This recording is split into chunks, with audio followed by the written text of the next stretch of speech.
وعلى آل سيدنا مولانا মুহাম্মদ।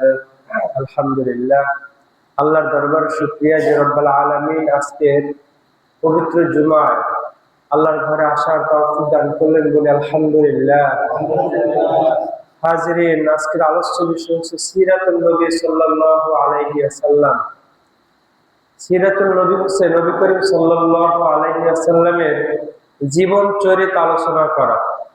জীবন ব্যাপী রাসূলুল্লাহ সাল্লাল্লাহু আলাইহি ওয়াসাল্লাম যে সমস্ত কাজ করেছেন, যে সমস্ত কাজ আমাদের জন্য অনুসরণযোগ্য, সেই সমস্ত আলোচনা করার নাম হচ্ছে সিরাতুন নবী সাল্লাল্লাহু আলাইহি ওয়াসাল্লাম।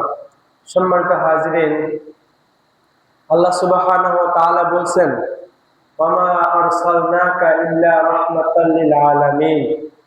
রাসূলুল্লাহ সাল্লাল্লাহু আলাইহি ওয়াসাল্লামকে আল্লাহ এই দুনিয়াতে পাঠিয়েছেন সমস্ত বিশ্ব জগতের জন্য রহমত স্বরূপ। রহমত শব্দটার অর্থ হচ্ছে দয়া, অনুগ্রহ, অনুকম্পা, মানে অত্যন্ত দয়ালু। সম্মানিত হাজিরিন, এ রাসূলুল্লাহ সাল্লাল্লাহু আলাইহি ওয়াসাল্লাম হচ্ছেন আমাদের জীবনের আল্লাহর পথে চলার একমাত্র মাধ্যম এবং একমাত্র মডেল। এই মডেলের ব্যতীত যত মডেল আমরা অনুসরণ করব, যত কাজ আমরা অনুসরণ করব, সব আল্লাহর কাছে ঘৃণিত হবে, আল্লাহর কাছে আমরা পরিত্যক্ত হব। এজন্য আমাদের জীবনে আমরা যেই কাজটাই করব, ছোট থেকে ছোট, বড় থেকে বড়, যেই কাজটাই হোক, সেই কাজটাই আমাদের করতে হবে রাসূলুল্লাহ সাল্লাল্লাহু আলাইহি ওয়াসাল্লামের অনুসরণে। রাসূলুল্লাহ সাল্লাল্লাহু আলাইহি ওয়াসাল্লামের জীবন চরিত্র এত বিশাল যে আলোচনা করার যদি চেষ্টাও করা হয় যে আমরা ফুল আলোচনা করব, তাইলে জিবরাইল আলাইহিস সালাম যে হায়াত পাইছে, ওই হায়াত যদি পাওয়া যায়, আর হযরত আবু বকর সিদ্দিক রাদিয়াল্লাহু তাআলা আনহুর মতো জবান যদি থাকে, তাইলে কিছু কিছু আলোচনা করা যায়। সমস্ত আলোচনা সম্ভব না, এত বিশাল। তারপরও আমাদেরকে যতটুকু সম্ভব এই খাতায় নাম লেখাইতে হবে যে আমরা কিছু আলোচনা করছিলাম, যে আল্লাহ তোমার বন্ধুকে নিয়ে আমরা কিছু আলোচনা করছি, কিছু মানার চেষ্টা করছি। সব তো আমাদের মানবিক দুর্বলতার কারণে আমরা আলোচনা করার যোগ্যতা নাই, আমাদের কোনোভাবেই নাই। এত বড় মহান জীবনী দেখেন, পৃথিবীতে কোনো মানুষের জীবনী যদি আমরা পড়তে যাই, সর্বোচ্চ কয় পৃষ্ঠা হয়? তার জন্ম, মৃত্যু, বিয়া, পড়াশোনা, অন্য কোনো জীবন থাকলে, রাজনৈতিক, সামাজিক বা অন্য কোনো খেদমতের জীবন থাকলে, আর তার মৃত্যু, এই তার সন্তানাদি। সে কয়টা বই লাগছে, কয়টা কি করছে, এই শেষ। কিন্তু রাসূলুল্লাহ সাল্লাল্লাহু আলাইহি ওয়াসাল্লামের জীবন চরিত্র আলোচনা করতে গেলে অসংখ্য মানে আপনার হাদিস, এগুলো পর্যালোচনা করতে হয়। অসংখ্য আয়াত, মানে এই যে পুরো কোরআন, এই কোরআনটা আলোচনা করতে হয়। এত বড় বিশাল। সুবহানাল্লাহ বলবেন না? মানে আমরা কোন নবীর উম্মত হিসেবে আমরা আসছি দুনিয়াতে, এজন্য আবার বলি আলহামদুলিল্লাহ। আবার এই আলোচনাটা যে কোথা থেকে শুরু করব আর কতটুকু আলোচনা করব, এইটা নির্ধারণ করতে অসম্ভব হয়ে পড়ে। কারণ শুরুটা করবেন কোথা থেকে? দেখেন, একটা ঘটনা বলি। আল্লাহ সুবহানাহু ওয়া তাআলা আল্লাহ রাসূল সাল্লাল্লাহু আলাইহি ওয়াসাল্লামকে সামনে এভাবে নিয়ে বলতেছেন, ইয়াসিন ওয়াল কুরআনিল হাকিম, ইয়াসিন ওয়াল কুরআনিল হাকিম। আমরা জানি যে রাসূলুল্লাহ সাল্লাল্লাহু আলাইহি ওয়াসাল্লামের একটা নাম হচ্ছে ইয়াসিন। যখন এই সূরা আল্লাহ তার হাবিবকে শোনায়, এটা হচ্ছে পৃথিবীর সৃষ্টির, এই আসমান জমিন সমস্ত মাখলুকাত সৃষ্টির 1000 বছর আগের কথা। সুবহানাল্লাহ। তখন আল্লাহ তার হাবিবকে বলতেছেন, ইয়াসিন ওয়াল কুরআনিল হাকিম ইন্নাকা লামিনাল মুরসালিন। হে বন্ধু ইয়াসিন, এটা হচ্ছে কোরআন, ইন্নাকা লামিনাল মুরসালিন। এটা মুরসালিন মানে যারা রাসূল, তাদের কাছে তোমাকে আমি এই কোরআন দিয়েছি, তোমাকে আমি পাঠাইছি রাসূল হিসেবে। সুবহানাল্লাহ। এটা কত বছর আগে? 1000 বছর আগের কথা। কি সৃষ্টির আগে? মাখলুকাত সৃষ্টির আগে। পৃথিবীতেও এইটুকু, এছাড়াও তো আরো মাখলুকাত আছে। এখন এই নবীর আলোচনা কোন জায়গা থেকে শুরু করব বলেন? আমরা যদি জন্ম থেকে শুরু করি, জন্মের শুরুটাও তো অনেক আগে, তাই না? এরপরও আমরা কিছু আলোচনা করব। আমাদের সমাজে একটা বিষয় দ্বন্দ্ব থাকে যে মিলাদুন নবী না সিরাতুন নবী। আপনারা শুনছেন না যে হুজুর মিলাদুন নবী করবো না সিরাতুন নবী করবো? এ নিয়ে আলেম ওলামাদের মাঝে মোটামুটি ভালো আলোচনা পর্যালোচনা হয়, অনেক সময় দ্বন্দ্ব হয়। আসলে মিলাদুন শব্দ হচ্ছে জন্ম বৃত্তান্ত। জন্ম বৃত্তান্ত। মিলাদুন নবী মানে নবী করিম সাল্লাল্লাহু আলাইহি সাল্লামের জন্ম বৃত্তান্ত, অর্থাৎ তিনি জন্মগ্রহণ করছেন কোথায়, তিনি কার ঘরে জন্মগ্রহণ করছেন, তিনি কিভাবে জন্মগ্রহণ করেছেন। হ্যাঁ, এই জন্ম কেন্দ্রিক। কিন্তু সিরাত হচ্ছে জীবন কেন্দ্রিক। সিরাত কি? জীবন কেন্দ্রিক। সিরাত শব্দটার সাথে আমাদের পরিচয় আছে। সিরাত মানে আমরা অনেকে বলি রাস্তা। এই রাস্তার আরো কয়েকটা আরবি শব্দ আছে। একটা হচ্ছে তরিক, একটা হচ্ছে সারে।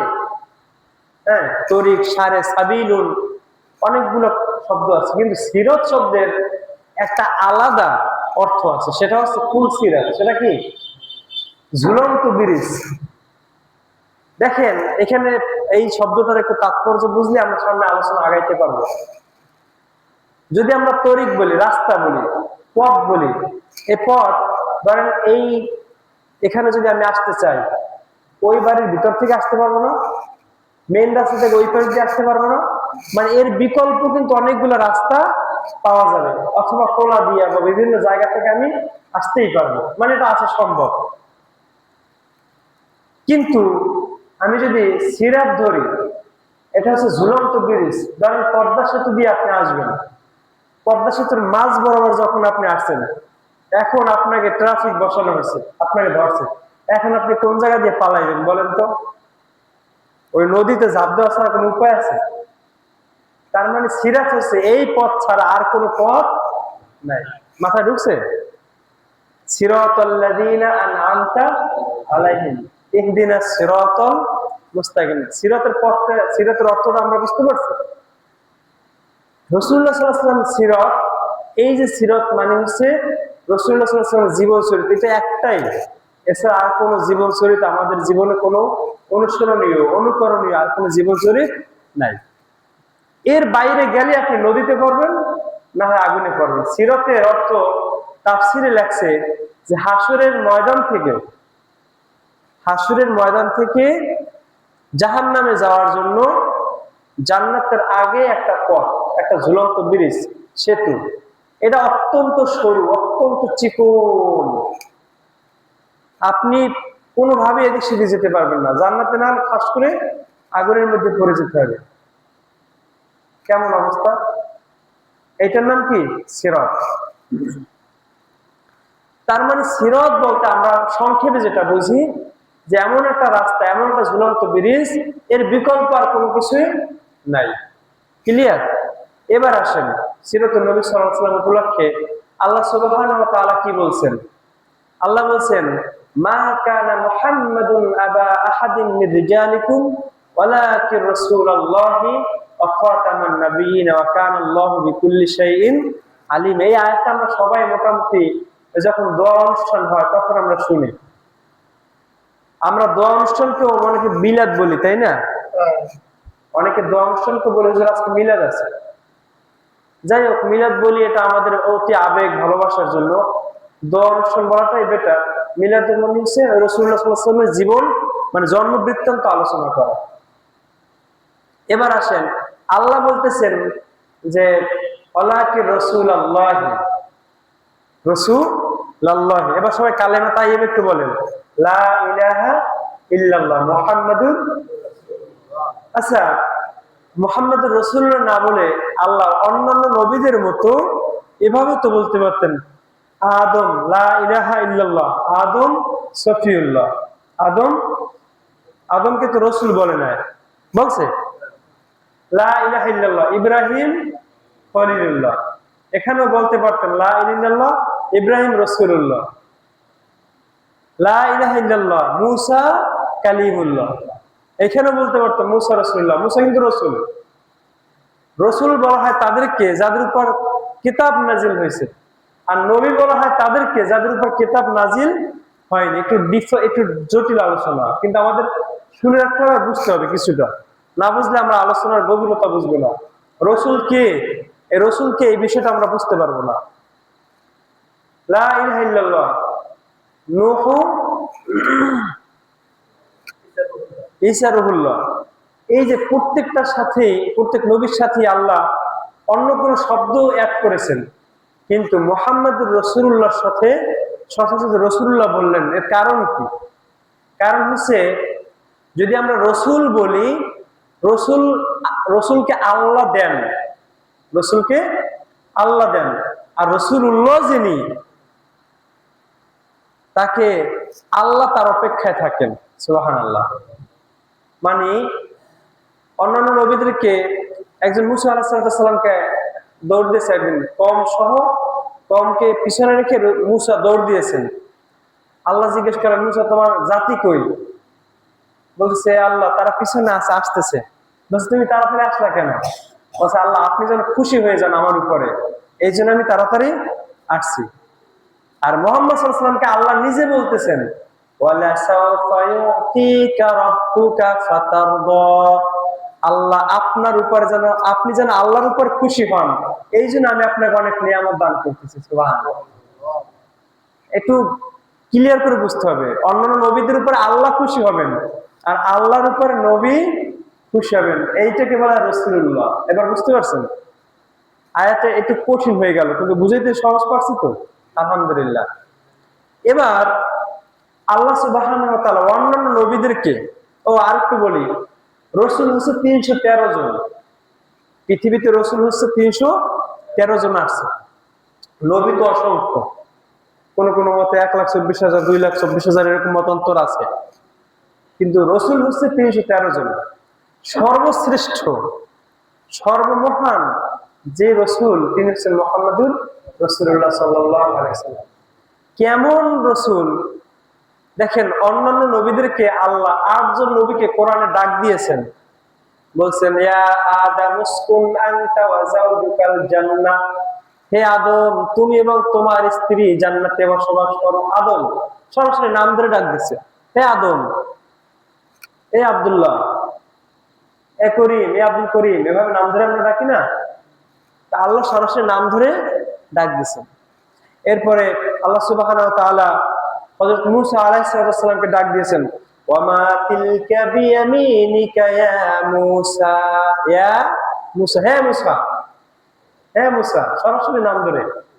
আবার বলছেন, ইয়া ইয়াহইয়া খুযিল কিতাবা বিকুওয়া, ইয়াহইয়া আলাইহিস সালামকে বলছেন, ইয়া ইয়াহইয়া, হে ইয়াহইয়া, এদিকে আসো, বা এটা শোনো, এটা করো, এটা বলো। আর ঈসা আলাইহিস সালামকে ডাক দিচ্ছেন, ওয়া ইয ক্বালাল্লাহু ইয়া ঈসা ইবনে মারইয়াম, আল্লাহ যখন বললেন, এ ঈসা, মারইয়ামের পুত্র ঈসা, ঠিক আছে। আবার বললেন, ইয়া ইব্রাহিম ক্বাদ সাদ্দাকতা রুইয়া, আমরা জানি নবীদের মধ্যে সবচেয়ে বেশি পরীক্ষা দিয়েছেন কে?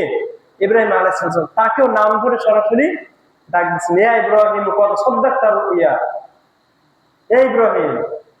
এরপরে, ইয়া নূহ ইন্নাহু লাইসা মিন আহলিক, হে নূহ, ওই ছেলে তোমার বংশের মধ্যে পড়ে না।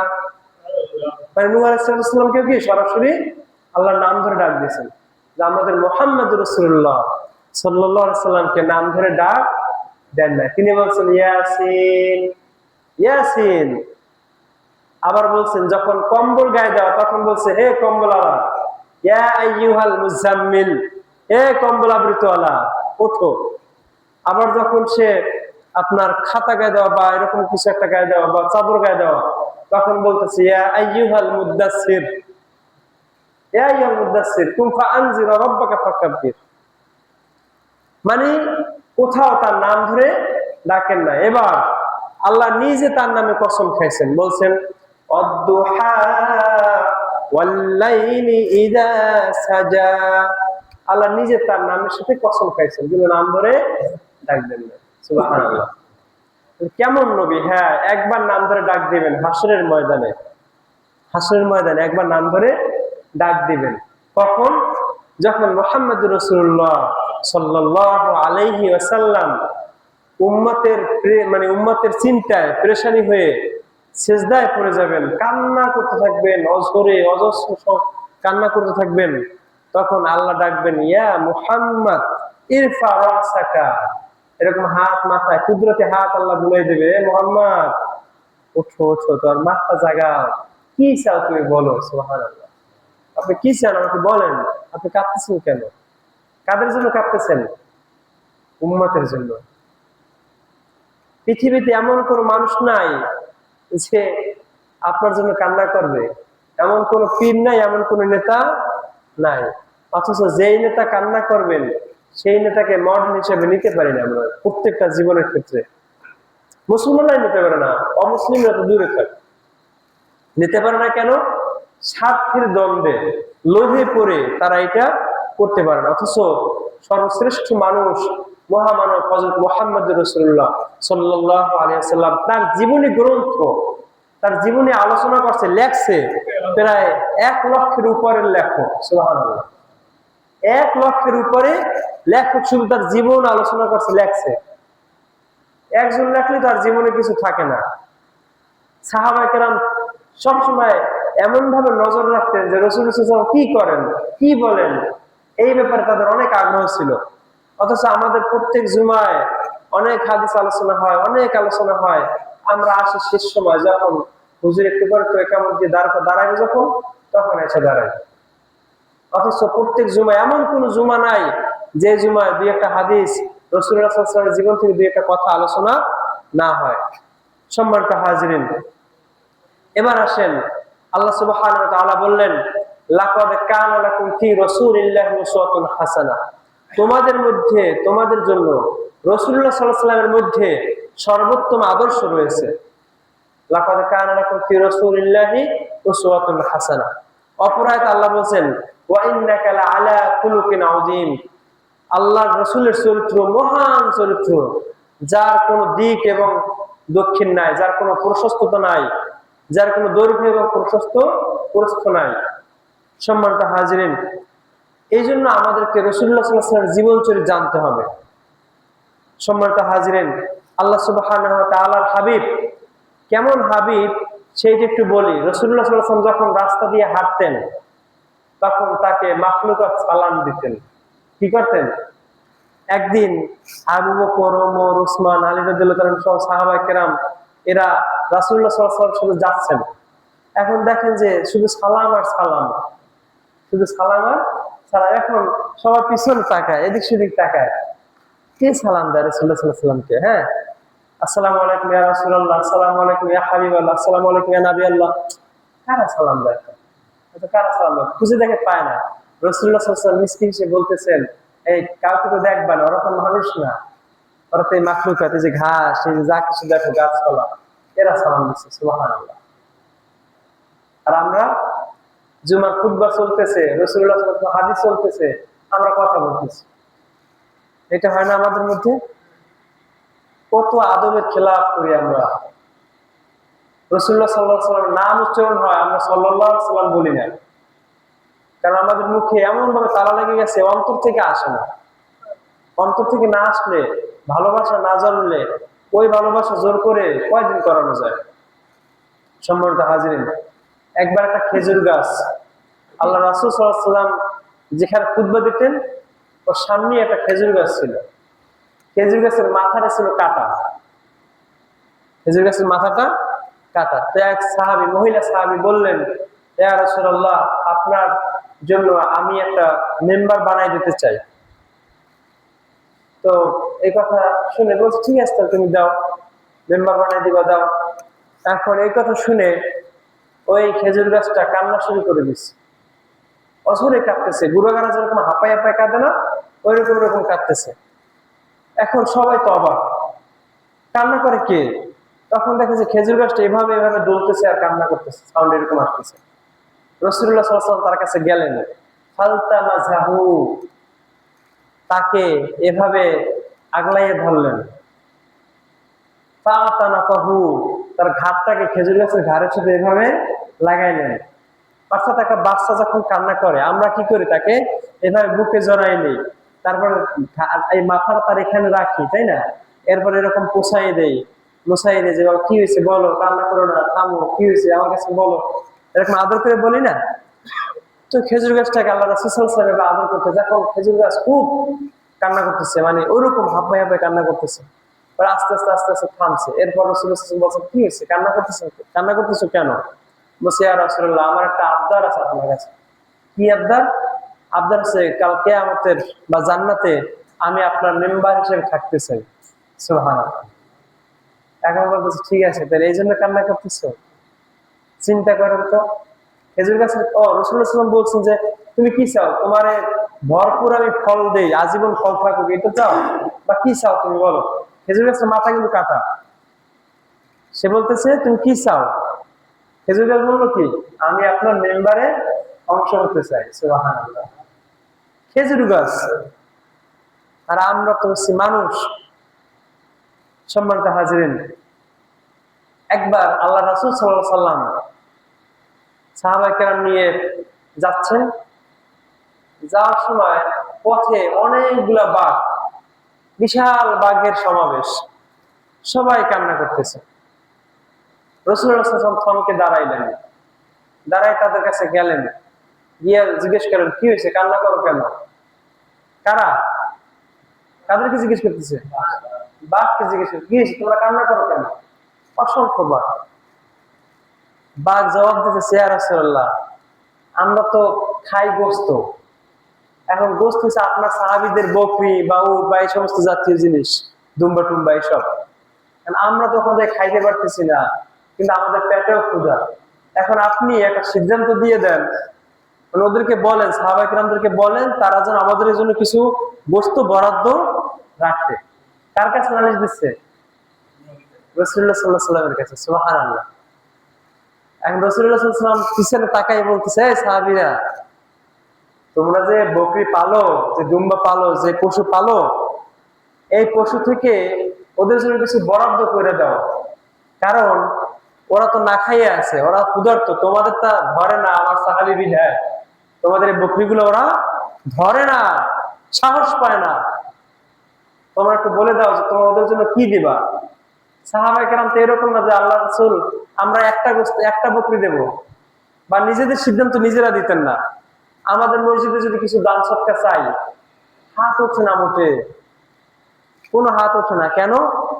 কারণ হুজুরেরও হাত না উঠেনি বাকি, টাকা তো আমার, কামাই করছি আমি, টাকা না দিলেই বাকি, এরকম চিন্তা চেতনা আমাদের মধ্যে আছে। সাহাবায়ে কেরাম বললেন ইয়া রাসূলুল্লাহ, আপনি সিদ্ধান্ত দেন যে আমরা কতটুকু দিব। সুবহানাল্লাহ। সিদ্ধান্ত দিবে কে?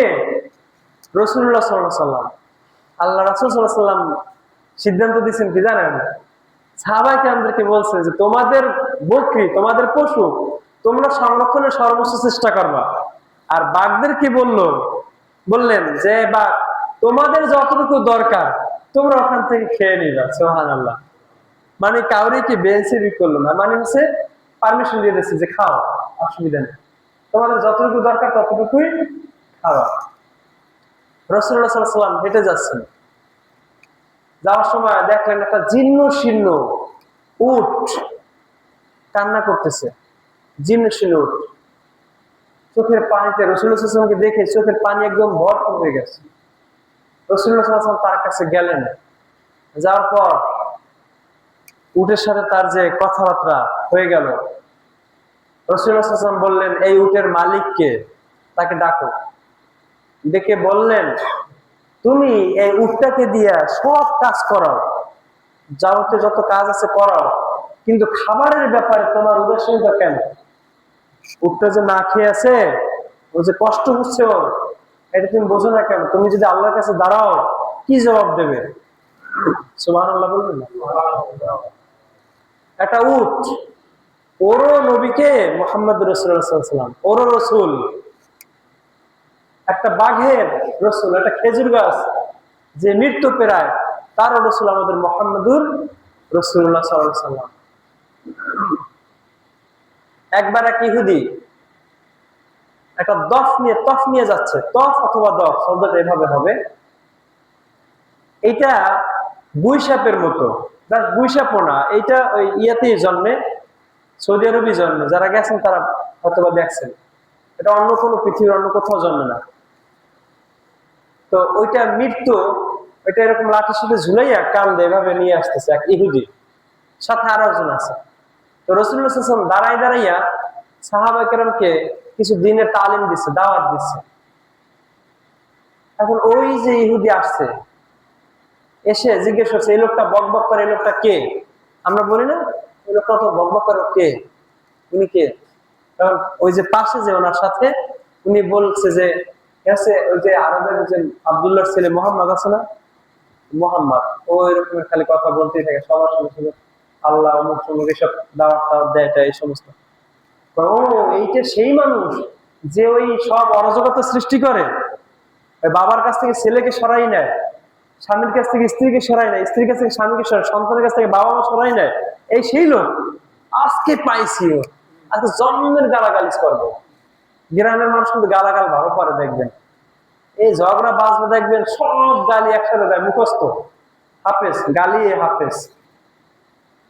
ওই ইহুদি আল্লাহ রাসূল সাল্লাল্লাহু আলাইহি ওয়াসাল্লামের কাছে গেলেন, যাওয়ার পর মোটামুটি যতক্ষণ পারছে, যতক্ষণ গালি দেওয়া সম্ভব ততক্ষণ গালি দিয়েছে।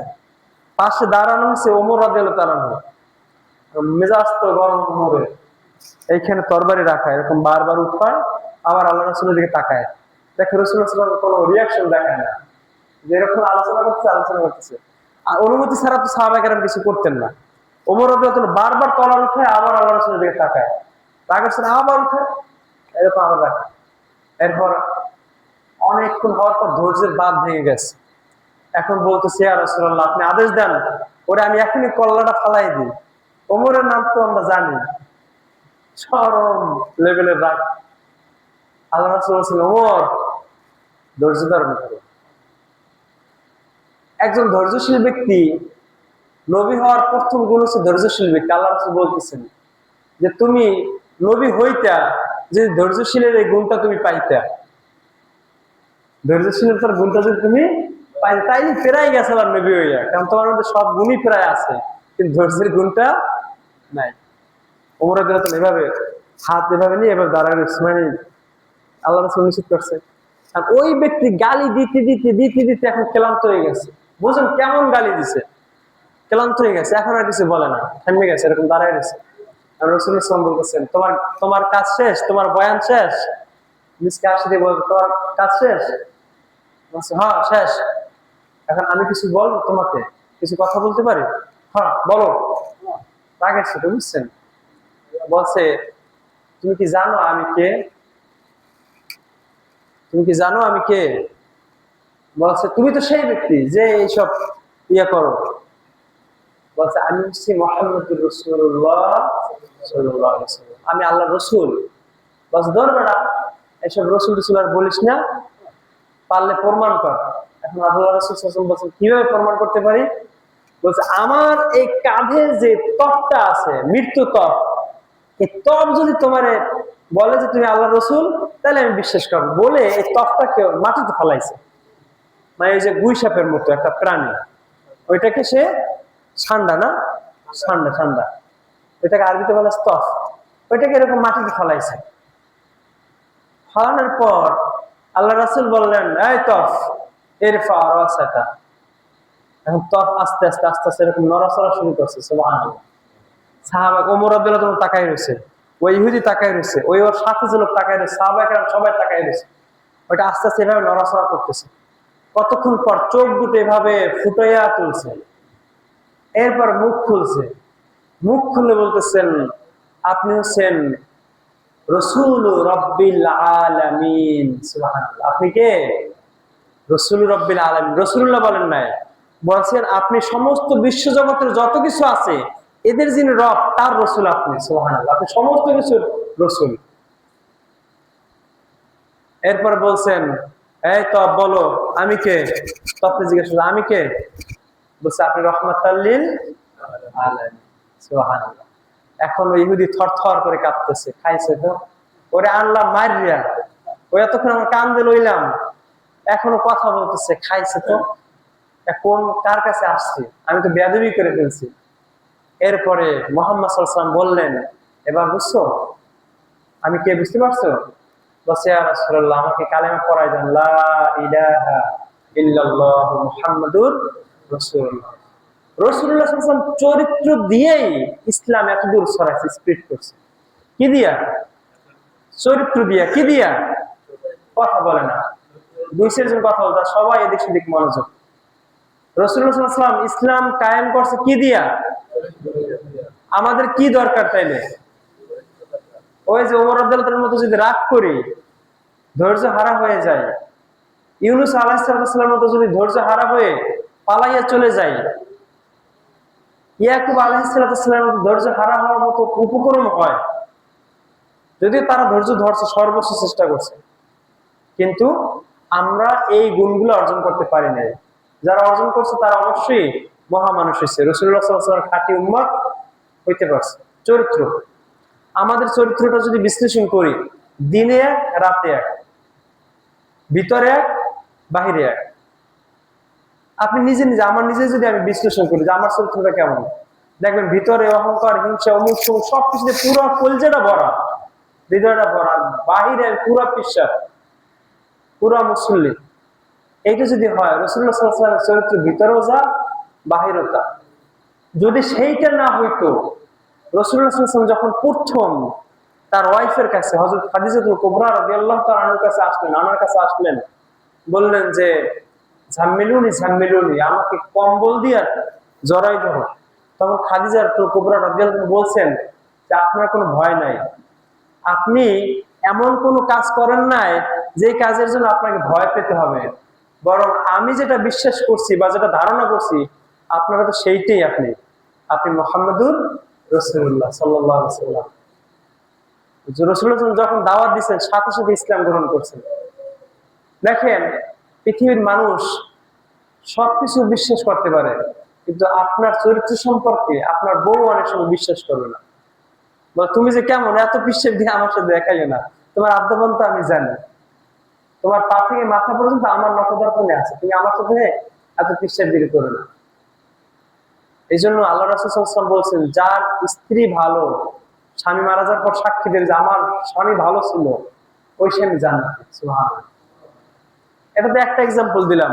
আল্লাহ রাসূল যার কাছে গেছেন চরিত্র মাধুর্য দিয়ে কি তার মন জয় করছে। এই জন্য আমাদেরকে আখলাকে হাসানা এইটা অর্জন করতে হবে। সম্মানিত হাজিরিন, এরপরে আমরা যে কথাটা বলবো সেটা হচ্ছে ওয়ামা আরসালনাকা ইল্লা রাহমাতাল লিল আলামিন। আল্লাহ রাসূল সাল্লাল্লাহু আলাইহি ওয়াসাল্লাম, এই যে আজকে আলোচনা করলাম, তিনি যেমন প্রাণীদের রসুল, প্রাণীদের জন্য রহমত, তেমনি মানুষের জন্য রহমত, তেমনি পশু পাখি বা গাছপালা সবার জন্য রহমত, তেমনি আকাশ বাতাস সবকিছুর জন্য কি রহমত, তেমনি যুবকদের জন্য রহমত, আবার শিশুদের জন্য কি রহমত। রাসূলুল্লাহ সাল্লাল্লাহু আলাইহি ওয়াসাল্লাম শিশুদেরকে যখন দেখতেন খেলাধুলা করে, পাশ দিয়ে যে সালাম দিতেন, আসসালামু আলাইকুম, সালাম দিয়ে বলতেন আপনারা কি করেন? বলতো আমরা তো খেলাধুলা করি। ও আচ্ছা ঠিক আছে খেলেন, মানে তাদের সাথে কি কথাবার্তা বলতো। একবার এক শিশুকে তিনি দেখেন না, তো না দেখার পরে জিজ্ঞেস করলো ওই শিশুটা কোথায়, তোমাদের সাথে আরেকটা শিশু খেলতো, ওই শিশু কোথায়? বলছে তাকে তো আমরা দেখি না, কয়েকদিন আছে দেখি না। রাসূলুল্লাহ সাল্লাল্লাহু আলাইহি ওয়াসাল্লাম খোঁজ খবর নিলেন, ওর বাড়িতে গেলেন, যাই দেখে প্রচন্ড জ্বর ছেলেটার গায়ে। রাসূলুল্লাহ সাল্লাল্লাহু আলাইহি ওয়াসাল্লাম কাছে বসলেন, বসে তার মাথায় হাত বুলাই দিলেন, রাহমাতাল লিল আলামিন। জ্বর থাকে আর গায়ে পুরো সুস্থ, ছেলে চোখ মিলে দেখে কি রাসূলুল্লাহ সাল্লাল্লাহু আলাইহি ওয়াসাল্লাম। সুবহানাল্লাহ। বলছেন আপনি আসছেন? ও উঠে বসে গলা ধরছে। ওই ছেলে যখন বয়স হয়েছে তিনি ইসলামের মহান সৈনিক হয়ে গেছে। এই গেল শিশুদের সাথে একটা উদাহরণ। হযরত জারীর রাদিয়াল্লাহু তাআলা একজন যুবক, এত সুন্দর, অসম্ভব রকমের সুন্দর এক যুবকের নাম জারীর রাদিয়াল্লাহু তাআলা। এরকম আলোচনা চলতেছে, জায়গা নাই, জারীর খাড়ায় খাড়ায় দাঁড়ায় দাঁড়িয়ে শুনতেছে আল্লাহ রাসূলের আলোচনা। রাসূলুল্লাহ সাল্লাল্লাহু আলাইহি ওয়াসাল্লাম তার গায়ের চাদর খুলে তার দিকে মেরেছে, জারীর চাদরটা বিছিয়ে বসো। সুবহানাল্লাহ। কার গায়ের চাদর? রাসূলুল্লাহ সাল্লাল্লাহু আলাইহি ওয়াসাল্লামের গায়ের চাদর দিছে কারে? ওই যুবকরে। যুবক ওইটা হাতে নিয়ে চুমুক খায় আর বুকে লাগায়, ইয়া রাসূলুল্লাহ এইটা তো সাধারণ চাদর না, এই চাদরে আমি বসবো কিভাবে? সুবহানাল্লাহ। এটা আমার দ্বারা সম্ভব না। আমরা তো মুরব্বী দেখি না, কার সম্মান কোনটা ওইটা দেখি না, যা পাই ওইটা দেখি, ওইটা দিয়ে এরকম করি, মানে আদব কায়দার অনেক ঘাটতি আমাদের। অথচ রাসূলুল্লাহ সাল্লাল্লাহু আলাইহি ওয়াসাল্লাম তার নিজের চাদর দিয়ে তাকে ওইটা তো নাও পারতো তিনি, ও আসছে বসবে, পাশে এক জায়গায় বসবে, তাই না? এই যে জারি রাদিয়াল্লাহু উপরে একটা কাজ করলো, জারি রাদিয়াল্লাহু কি আজীবন ইসলামের জন্য প্রাণ দিয়ে দিছিল। এভাবেই অসংখ্য সাহাবায়ে কেরাম, অনেক যুবক, অনেক শিশু, অনেক মহিলা, অনেক বৃদ্ধা। এই একটা ঘটনা আমরা ছোট্টবেলায় বইতে পড়ছি। এক বৃদ্ধা মহিলা রাসূলুল্লাহ সাল্লাল্লাহু আলাইহি ওয়াসাল্লামের ভয়ে পালাই যেতেছে। কার ভয়? আরে মোহাম্মদ খুব খারাপ, এই মোহাম্মদ যদি আমার পায় মেরে ফেলায়, অমুক করে টমুক করে, একটা বাইন্দা ঝুলি ডলে যাইতেছে। রাসূলুল্লাহ সাল্লাল্লাহু আলাইহি ওয়াসাল্লাম জিজ্ঞাসা, বুড়ি যাবা কই? ওদিকে যাব কেন? আরে আর বললো না, মোহাম্মদের জ্বালায় কেউ থাকতে পারতেছে না, সবাই সেই করতেছে। তা চলেন তাহলে, আমি বোঝাটা আমার কাছে দেন, আমি একটু আগাই দিই। গল্প করতে করতে করতে করতে যে গুহার কাছে গেছে, এখন বলছে, আপনি মোহাম্মদের ভয় কেন পালাইতেছেন? বলছে, আমাদের বাপ দাদাদের ধর্ম সব এলোমেলো করে ফেলাইছে, খুব খারাপ একটা ছেলে। বলছে, আপনি কি মোহাম্মদকে দেখছেন? না না, তা তো দেখিনি। তাইলে আপনি কেমন, যদি আমার মতো হয় তাইলে? বলছে, মোহাম্মদ তোমার মতো হওয়ার মতো না, ওর ব্যাপারে যা শুনছি কোনোভাবে তোমার, তুমি তো ভালো ছেলে, তুমি তো কত চমৎকার, আমার বোঝাটা আগাই দিচ্ছ, আমার বুড়া মানুষ হাঁটতে পারেন, তুমি আস্তে আস্তে আমাকে নিয়ে আসছো, কত সাহায্য করছো। বলছে, বুড়ি, আমি মুহাম্মদুর রাসূলুল্লাহ সাল্লাল্লাহু আলাইহি ওয়াসাল্লাম, এই যদি হয় চরিত্র, তাহলে ইসলাম গ্রহণ না করে যাবে কোথায়? এক বুড়ি কাঁটা বিছিয়েছে, ঘটনা আমরা জানি না, ঘটনা বলবো না। মানে প্রত্যেকটা কাজে রাসূলুল্লাহ সাল্লাল্লাহু আলাইহি ওয়াসাল্লামের চরিত্রের ব্যক্তিতে আমরা যদি আদর্শ করতে চাই, জীবন গঠন করতে চাই, তাহলে ওইটা হবে না। এটা বলছি না, সিরাত কাকে বলে? সিরাত কাকে বলে? একটাই পথ, বিকল্প কোনো পথ নাই, এটার নাম হচ্ছে সিরাত। এই সিরাতুন নবী সাল্লাল্লাহু আলাইহি ওয়াসাল্লাম আমাদের জীবনে আমরা অনুকরণ করার চেষ্টা করব, সর্বোচ্চটুকু চেষ্টা করবো ইনশাআল্লাহ। আল্লাহ আমাদেরকে তাওফিক দান করুক। আসসালামু আলাইকুম ওয়া রাহমাতুল্লাহি ওয়া বারাকাতুহু।